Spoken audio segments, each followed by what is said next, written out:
प्रभु यीशु में मेरे प्यारे बहन और भाइयों, आप सबको जय मसीह की।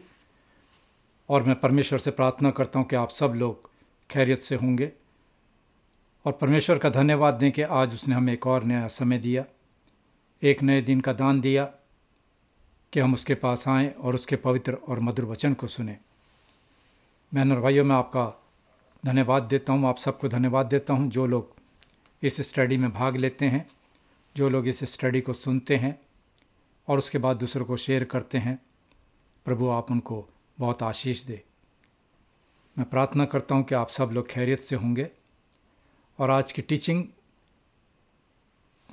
शुरू करने से पहले मैं पवित्र वचन में से आपके सामने 2 पाठ पढ़ूंगा, जो कि पहला मैंने मत्ती रचित सुसमाचार उसके पहले अध्याय की 20 और 21 आयत से लिया है, और दूसरा जो मैंने पाठ लिया है वो है लूका रचित सुसमाचार उसका पहला अध्याय और उसकी 34 और 35 आयत।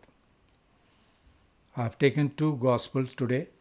First Gospel according to Matthew chapter 1 verses 20 and 21, and the second lesson is also from the Gospel of Luke chapter 1 verse 34 and 35. और इन दोनों चैप्टर्स में, दोनों अध्यायों में हमें प्रभु यीशु मसीह के जन्म के बारे में पढ़ते हैं। और ख़ासकर आज हम सुनेंगे कि जब फरिश्ता स्वर्गदूत कुंवारी मरियम के पास पहुंचा और उससे जो बातचीत की, और उसके बाद कुंवारी मरियम ने उस स्वर्गदूत की बात को माना और प्रभु यीशु मसीह पवित्र आत्मा की सहायता से इस दुनिया में आए। तो मैं पहले आपके सामने मत्ती रचित सुसमाचार उसका पहला अध्याय और उसकी 20 और 21 आयत आपके सामने पढ़ूंगा। और ये उस टाइम का वाक्य है जब यूसुफ अपनी पत्नी को, होने वाली पत्नी को, जिसके साथ उसकी मंगनी हुई थी मरियम के साथ, उसको त्यागने की मनसा कर रहा था, तो स्वर्गदूत उसको स्वप्न में दिखाई दिया और बातचीत की। जब वह इन बातों के सोच में ही था तो प्रभु का स्वर्गदूत उसे स्वप्न में दिखाई देकर कहने लगा, हे यूसुफ, दाऊद की संतान, तू अपनी पत्नी मरियम को अपने यहाँ ले आने से मत डर, क्योंकि जो उसके गर्भ में है वो पवित्र आत्मा की ओर से है। मेहरबानी से इस बात को याद रखिएगा कि कुंवारी मरियम के जो पेट में बच्चे की पेशन गोई की थी और जो फरिश्ते ने बताया था वो पवित्र आत्मा की सहायता से है। वो पुत्र जनेगी और तू उसका नाम यीशु रखना, क्योंकि वो अपने लोगों का उनके पापों से उद्धार करेगा। और दूसरा पाठ मैंने लूका रचित सुसमाचार उसका पहला अध्याय और उसकी आयत 34 और 35 से लिया है, और यह भी प्रभु यीशु मसीह के जन्म के विषय में है। मरियम ने स्वर्गदूत से कहा, ये क्यों कर होगा, मैं तो पुरुष को जानती ही नहीं। स्वर्गदूत ने मरियम को उत्तर दिया कि पवित्र आत्मा तुझ पर उतरेगा और परम प्रधान की सामर्थ तुझ पर छाया करेगी, इसलिए वो पवित्र जो उत्पन्न होने वाला है परमेश्वर का पुत्र कहलाएगा। इस बात को याद रखिएगा कि फरिश्ते ने क्या कहा कि पवित्र आत्मा की सामर्थ से पवित्र आत्मा तुझ पर उतरेगा और परम प्रधान की सामर्थ तुझ पर छाया करेगी, इसलिए वो पवित्र जो उत्पन्न होने वाला है परमेश्वर का पुत्र कहलाएगा। ये परमेश्वर का वचन है। परमेश्वर का धन्यवाद हो। बहनों और भाइयों, आज का जो हमारा सब्जेक्ट है, उसका विषय है कुंवारी जन्म कैसे, द वर्जिन बर्थ हाउ। जैसा कि मैंने अभी आपके सामने 2 पाठ पढ़े, जिसमें फरिश्ते ने कुंवारी मरियम से कहा कि तू पुत्र जनेगी और पवित्र आत्मा की सामर्थ और पवित्र आत्मा की छाया उस पर उतरेगी और वो पुत्र जनेगी और उसका नाम यीशु रखना, क्योंकि वो हमें हमारे पापों से उद्धार करेगा, हमें पापों से छुड़ाएगा।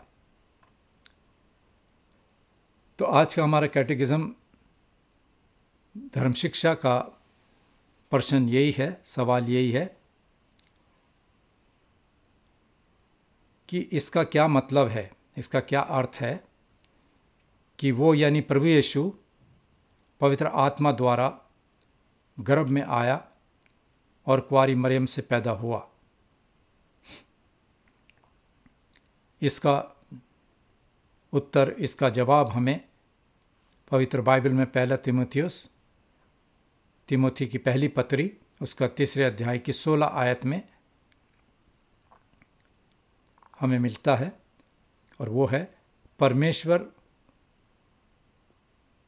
वो जो शरीर यानी कि मांस फ्लैश में प्रकट हुआ, जाहिर हुआ। परमेश्वर यहाँ पे शब्द यूज़ किया गया प्रभु यीशु मसीह के लिए, और उन्होंने मनुष्य रूपी रूप धारण किया और वो इस दुनिया में आए। परमेश्वर मनुष्य जाति के उद्धार के लिए उन्होंने मनुष्य के रूप को अपनाया। परमेश्वर हमें हमारे पाप से बचाने के लिए मनुष्य के शरीर में इस दुनिया में, इस धरती पर आए। उद्धार का मार्ग, सैल्वेशन का मार्ग प्रभु यीशु के लिए हमारे पास आना है।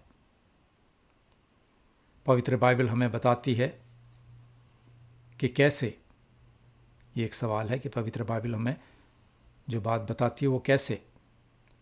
अगर हम मत्ती की इंजील, जो कि मैंने अभी आपके सामने पहले अध्याय की 20 और 21 आयत पढ़ी, जो कि प्रभु का स्वर्गदूत यूसुफ को सपने में दिखाई देकर कहने लगा कि हे यूसुफ, दाऊद की संतान, तो अपनी पत्नी मरियम को अपने यहाँ ले आने से मत डर, क्योंकि जो उसके पेट में है, उसके गर्भ में है, वो पवित्र आत्मा की ओर से है। आपको याद होगा, अगर आप ये पूरा चैप्टर पढ़ें, दोनों अध्याय को, कि मरियम की मंगनी यूसुफ के साथ हुई थी, अभी उनकी शादी नहीं हुई थी, मगर मरियम कुंवारी थी और पवित्र आत्मा की ओर से फरिश्ते ने आज्ञा दी कि तू गर्भवती होगी और तू पुत्र जनेगी, और उसका नाम भी बताया। उसका नाम ना कि यूसुफ ने रखा, ना मरियम ने रखा, बल्कि खुदावंद के फरिश्ते ने ये हुक्म दिया कि ये नाम रखना, यीशु नाम रखना, क्योंकि वो, इसका अर्थ है क्योंकि वो अपने लोगों को उनके पापों से मुक्ति दिलाएगा, उद्धार करेगा। और यही बात लूका रचित सुसमाचार में उसके 1 अध्याय की 34 और 35 आयत में हमने देखा कि मरियम ने स्वर्गदूत से कहा कि ये क्यों कर होगा, ये कैसे हो सकता है, क्योंकि मैं तो उस आदमी को जानती ही नहीं, मैं तो उस पुरुष को जानती ही नहीं। मगर स्वर्गदूत ने उसको जवाब दिया कि तू पवित्र आत्मा तुझ पर उतरेगा, पवित्र आत्मा तुझ पर उतरेगा और परम प्रधान यानी परमेश्वर की सामर्थ, उसकी ताकत, उसकी छाया तुझ पर आएगी, तुझ पर छाया करेगी। इसलिए वो पवित्र, ये याद रखिएगा, प्रभु यीशु मसीह पवित्र, वो पवित्र जो पैदा होने वाला है, परमेश्वर का पुत्र कहलाएगा। अजीज़ों, मरियम की अभी शादी नहीं हुई थी। जैसा कि मैंने पहले कहा, उसकी सिर्फ मंगनी हुई थी यूसुफ के साथ, लेकिन उसने स्वर्गदूत की बात पर यकीन किया, विश्वास किया।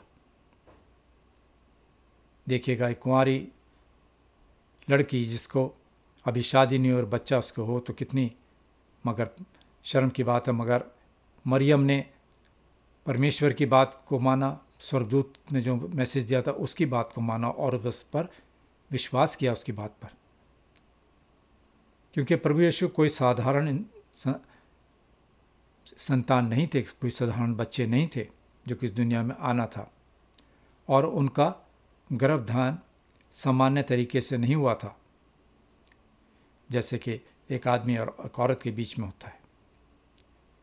दुनियावी तौर से नहीं हुआ था, मगर परमेश्वर की सामर्थ, परमेश्वर की छाया, पवित्र आत्मा की छाया मरियम पर उतरी और वह पवित्र आत्मा की सहायता से गर्भवती हुई। बहनों और भाइयों,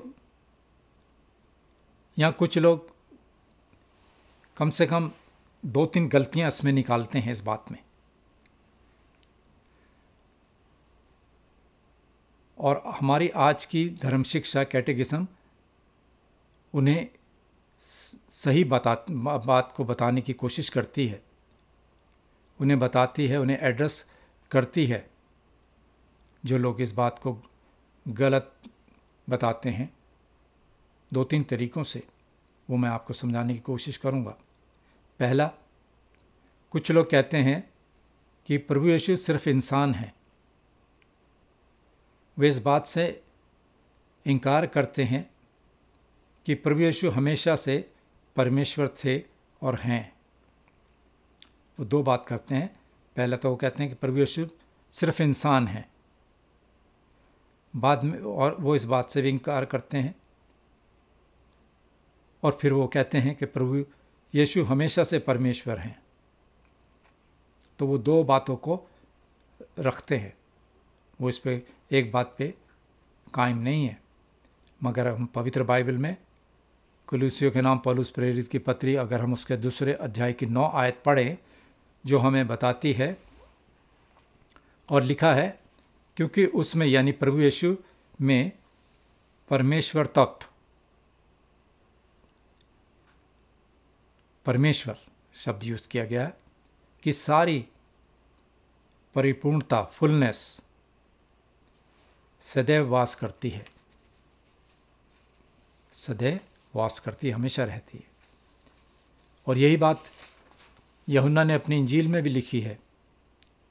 उसके पहले अध्याय की पहली आयत अगर हम पढ़ें, जो कि अक्सर हम प्रभु यीशु मसीह के जन्मदिन पे पढ़ते हैं, क्रिसमस पर,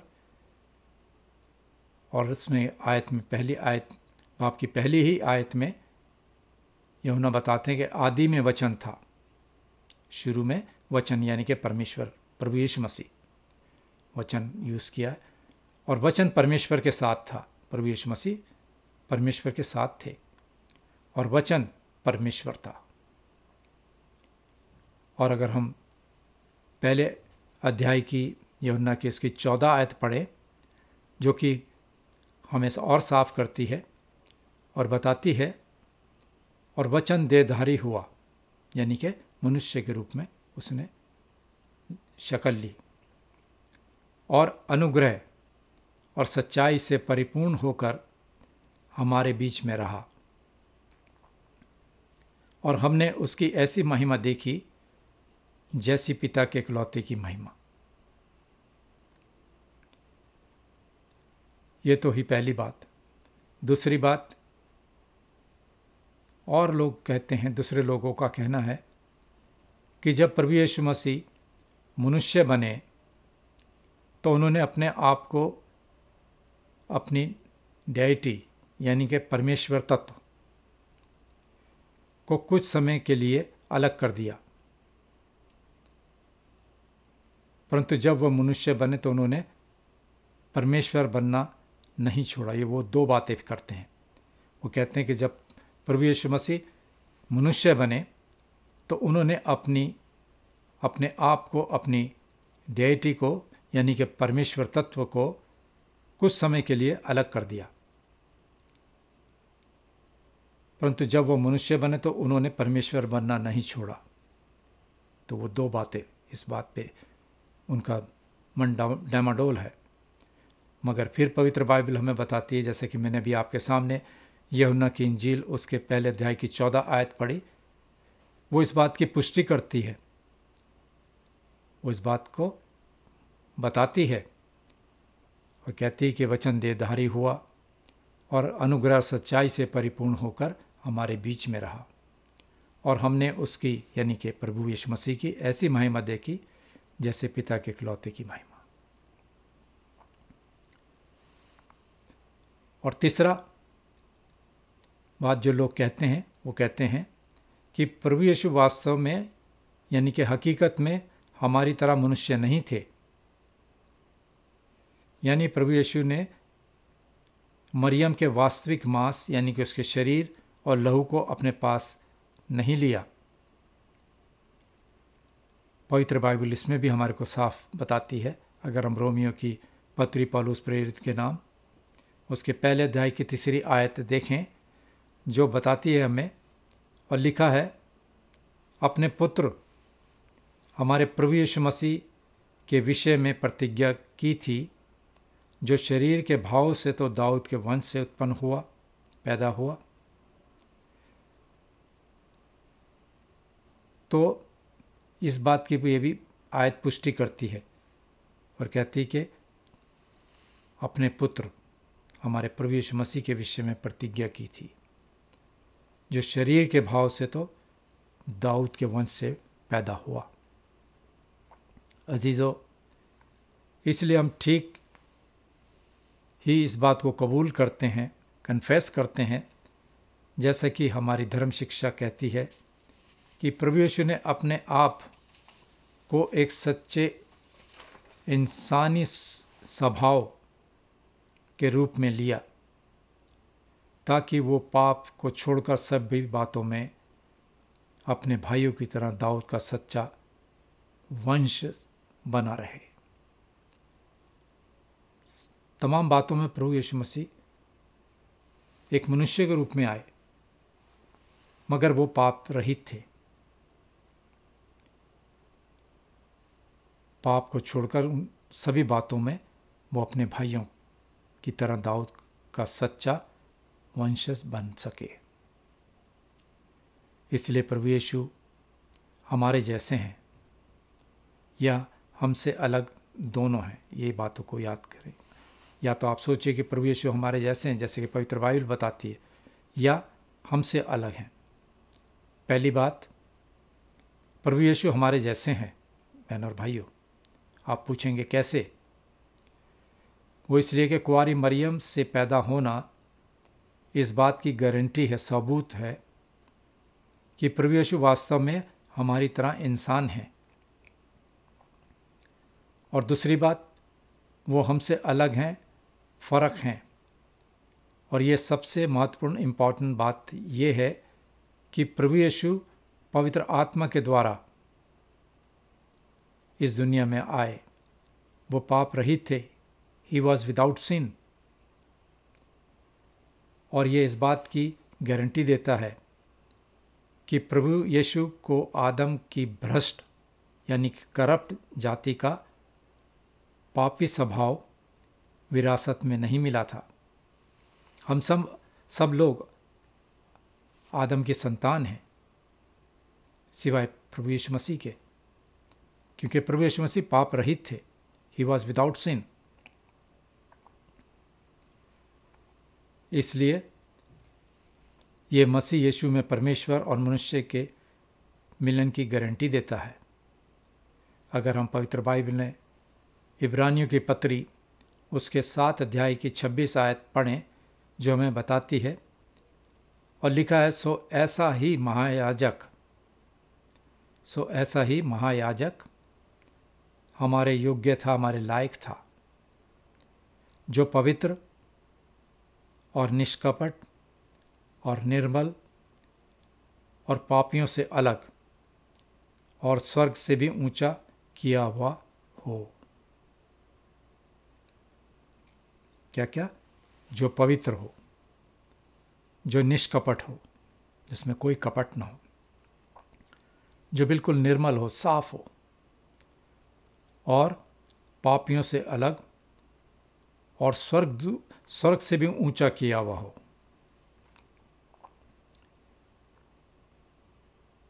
अब हम अपने दूसरे सवाल पर आते हैं, जो हमसे पूछता है, कुंवारी मरियम से क्यों जन्म, या कुंवारी से क्यों जन्म? Why the virgin birth?